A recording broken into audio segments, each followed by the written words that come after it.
Having problems in moving cells and not be able to adjust the page break preview printable guides in Microsoft Excel?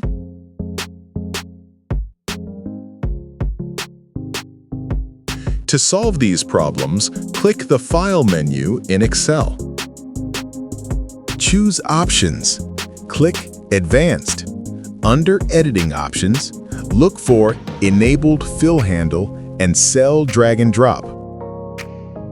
Enable it by checking or clicking and hit OK.